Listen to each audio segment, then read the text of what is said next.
શું તમે ક્યારેય વિચાર્યું છે કે કેમ સમજદાર લોકો પણ અંત સમયે મૂર્ખામી ભર્યા નિર્ણયો લે છે?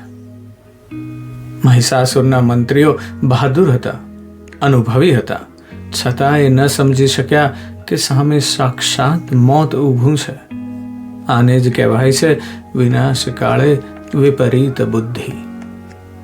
જ્યારે આપણા કર્મોનો હિસાબ પૂરો થવાનો હોય ત્યારે આપણી બુદ્ધિ આપણને સાથ આપવાનું છોડી દે છે. આપણે એવા નિર્ણયો લઈએ છીએ જે આપણને વિનાશ તરફ દોરી જાય છે. આ જ અદૃશ્ય શક્તિ છે જે બ્રહ્માંડનું સંચાલન કરે છે. દેવીનું હાસ્ય એ ચેતવણી હતી કે અહંકાર ગમે તેટલો મોટો હોય તે સત્ય સામે ટકી શકતો નથી.